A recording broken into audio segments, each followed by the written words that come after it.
So today is going to be a little interesting topic, I would say. So in last week, we were kind of trying to discuss this concept. Babaji used to say, freedom from freedom is real freedom.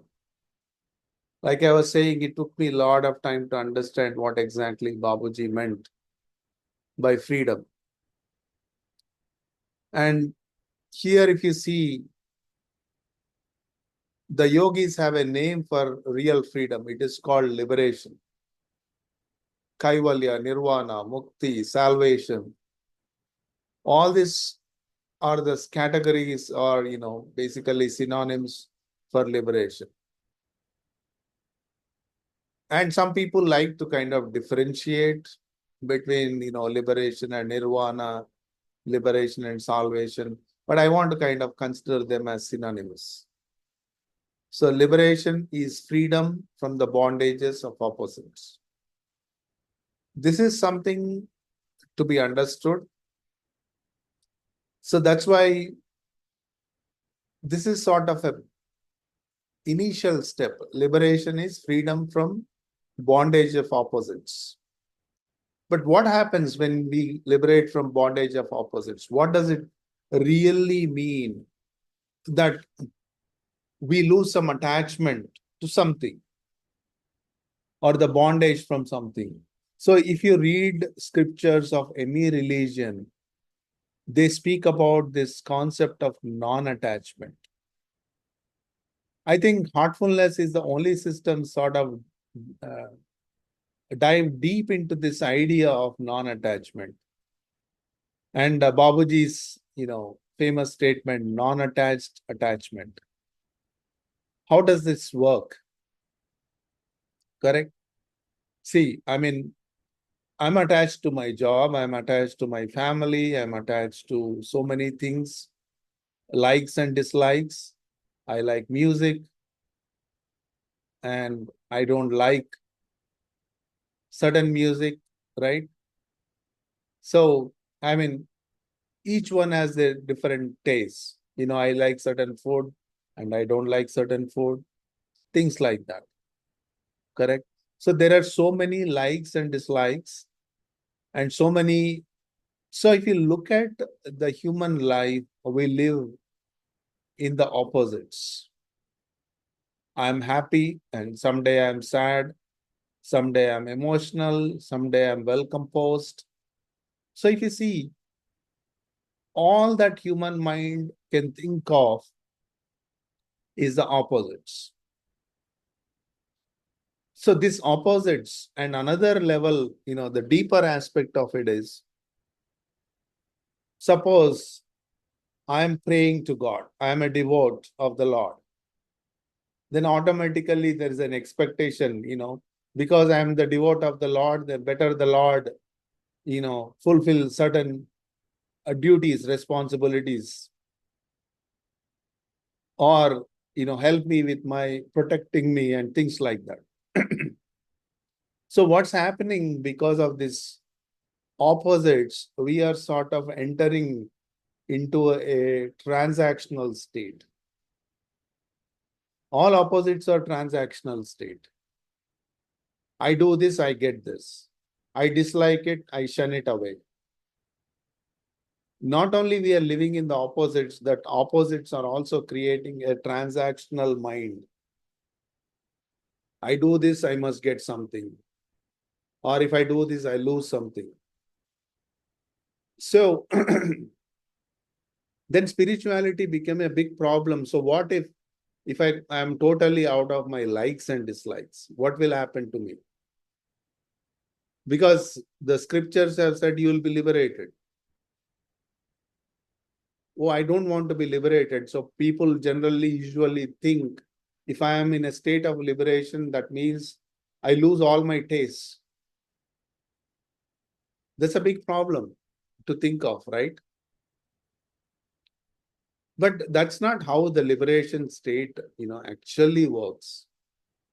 What happens when I move out of transaction, when my mind moves out of transaction? I still like music, but if I don't have a way to play my music, I'm okay with it. It doesn't trouble me. I don't feel withdrawal symptoms. So that is what Babaji is talking about, non-attached attachment. Means having it, I'll enjoy it, but not having it, I'll not suffer because of it. Because now my mind is not in a transactional state. That's why when bonding is removed, I come out of transaction. So all bondings, even a religion is a bonding, a guru is a bonding, everything is a bonding. We think just because if I'm thinking about the guru, I am not in bonding. Yes, of course. It is as much as bonding as anything else.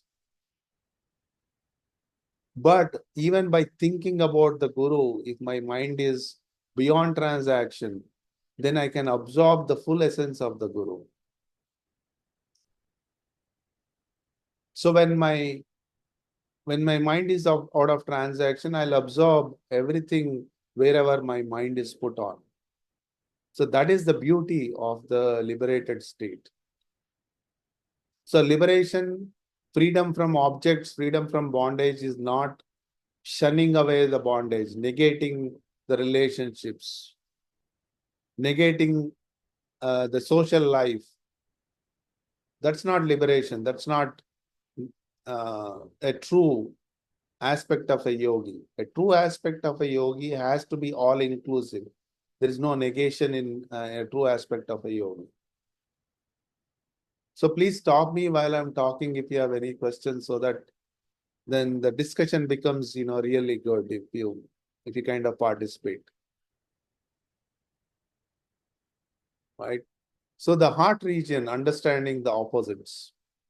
The opposites characterize our world. Day, positive and negative. Night and day is positive and negative. Hot and cold, joy and sorrow, life and death, and so on. So the opposites are part of the world's design, and the 5 chakras of the heart region embody this. So at each chakra, samskara of opposing emotions are collected. For example, samskaras relate to the contentment and discontentment are collected at the first chakra. Similarly, samskaras related to calmness and disturbance are collected at the second chakra. So what here they're talking about, why these chakras and cleaning is so important, because each chakra has certain, you can say, energy level, conscious state.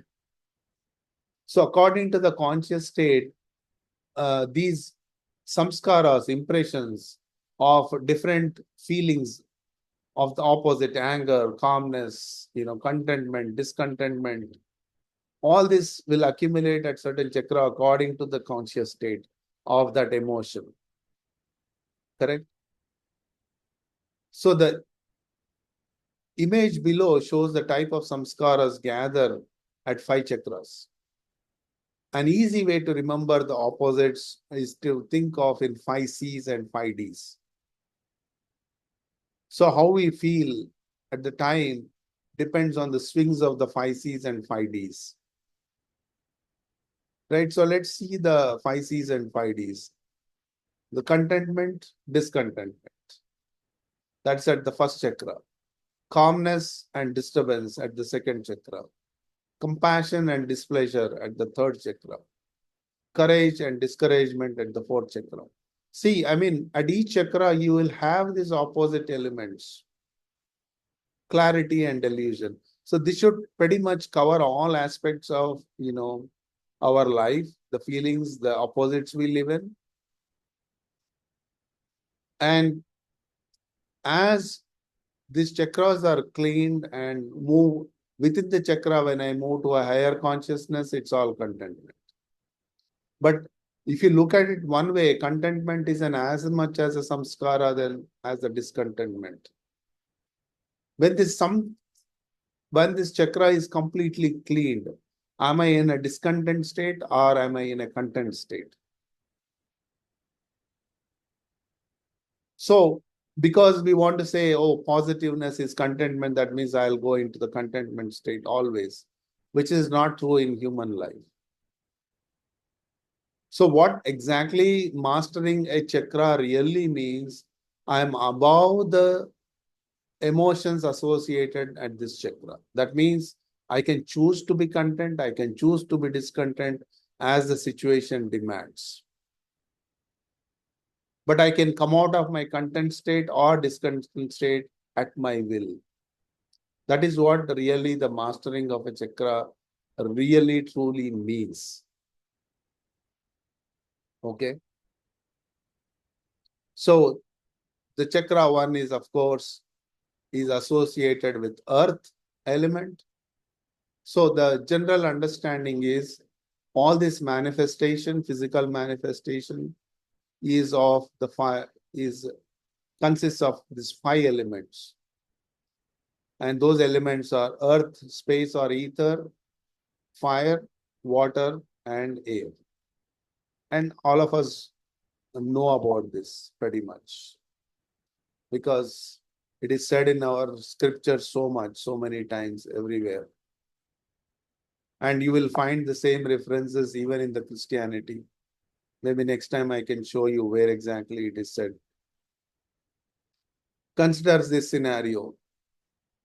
Your job leaves dissatisfied and unmotivated. The discontentment can trigger some samskaras at first chakra, leading to a distorted energy field.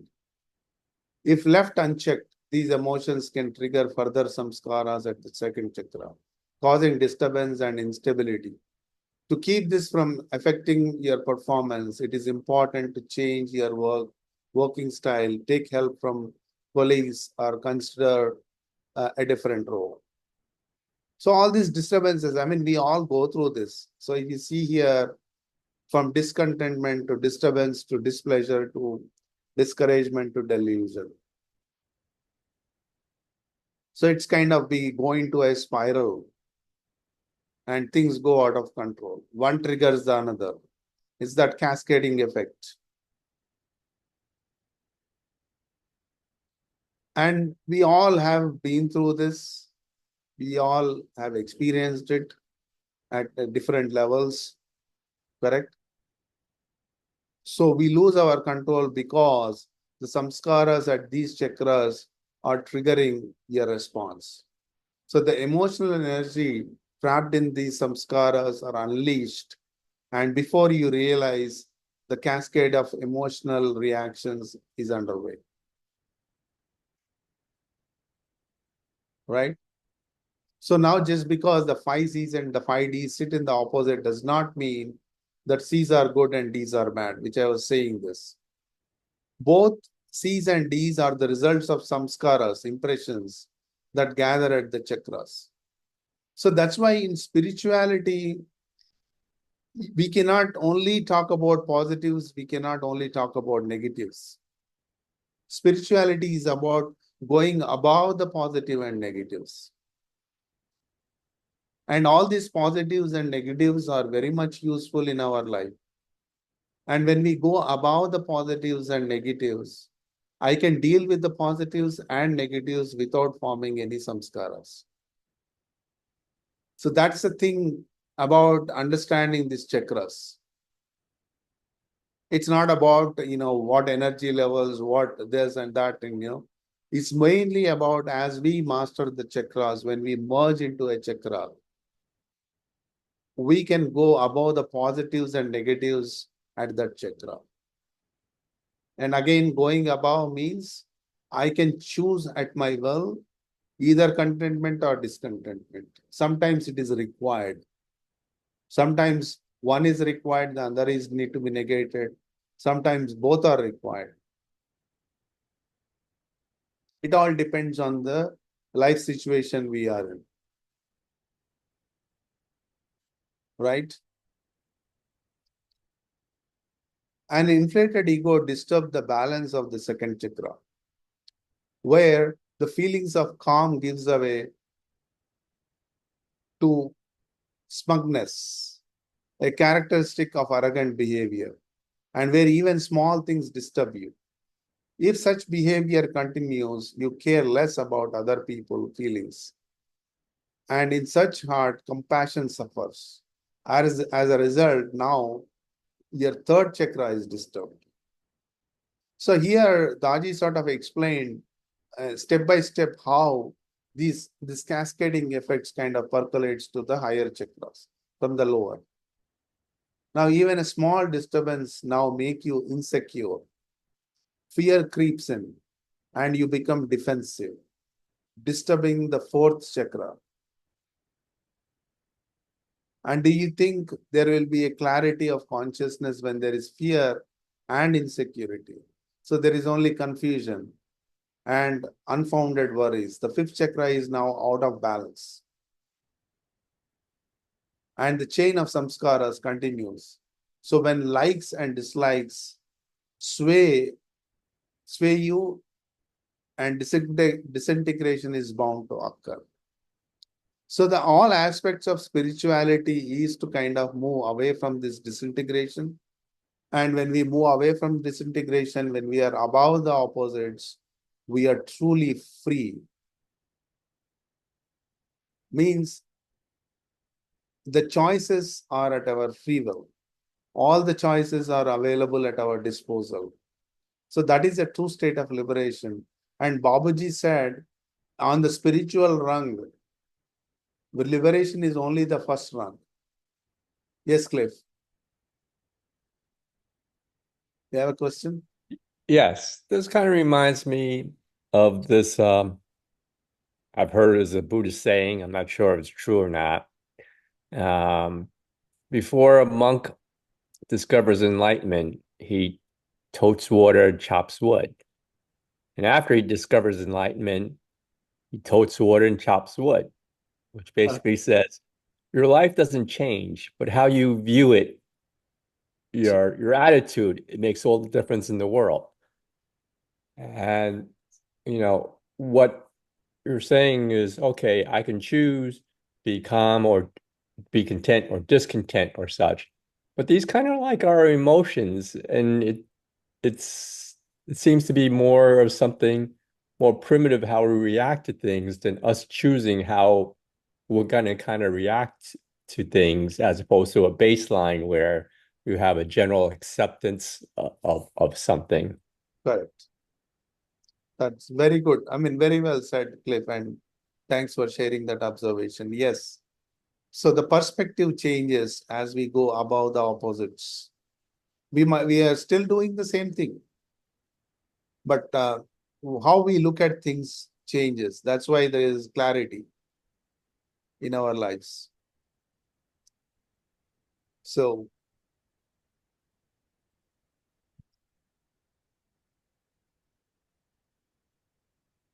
and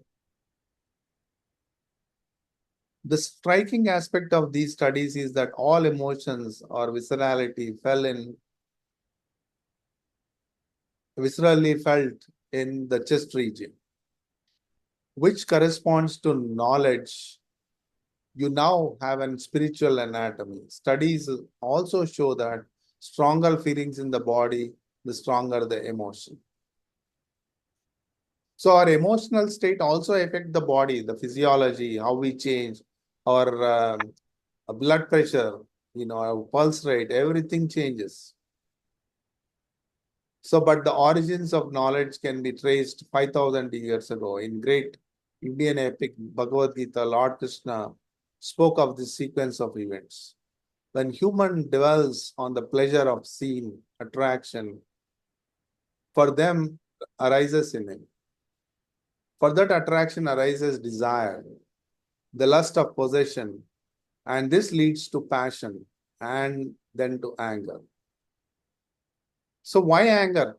Somebody like as a long time back, one guy was sharing that he has anger issues, and typically his anger is vented out on the family because he could not vent it out with his colleagues or bosses, right?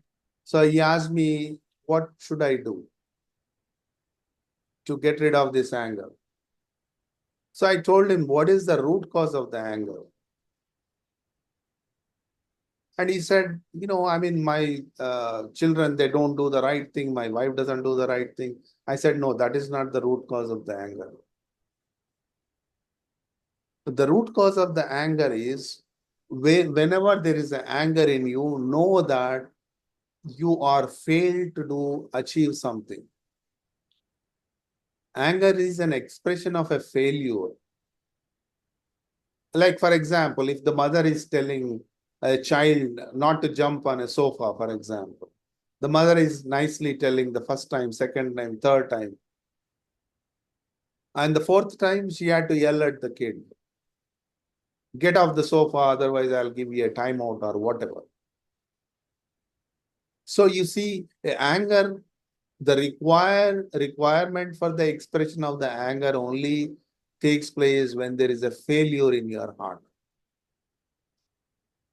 When the confidence is there, when there is, so because I'm desiring something in this scenario, right? Then I want to possess what I'm desiring. If I cannot possess what I'm desiring, it leads into anger inevitably. And even if I possess it, I don't know how to manage it, that leads into anger.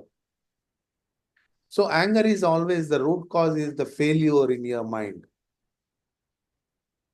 Correct? So like that, when that clarity happens, by practicing, by mastering these the points in the heart region, you slowly move. These opposites doesn't bother you much. So that way you can, when your mind is not engaged too much in something, that means you'll have a lot of free time.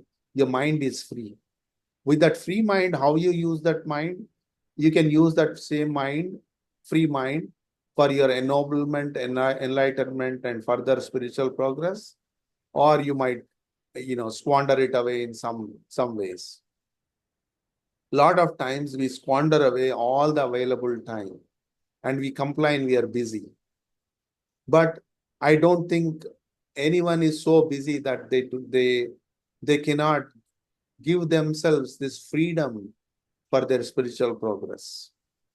So, to me, the real freedom is making yourself available for your heart to progress. That is a true freedom, in my opinion.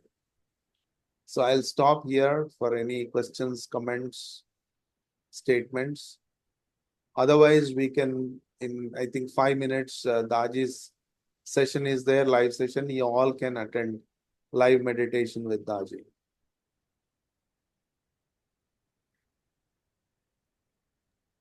Can you put the link for that? I couldn't find it.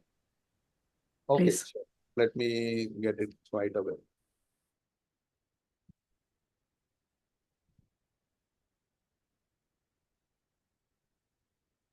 I am putting that in the VA Heartfulness group, and then I'll sending it to Cliff on a text message.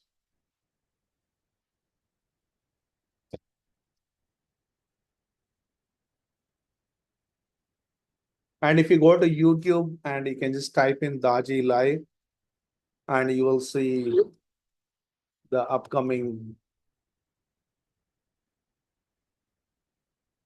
sessions. You will see a Daji Live. I mean, like, let me show you on my screen.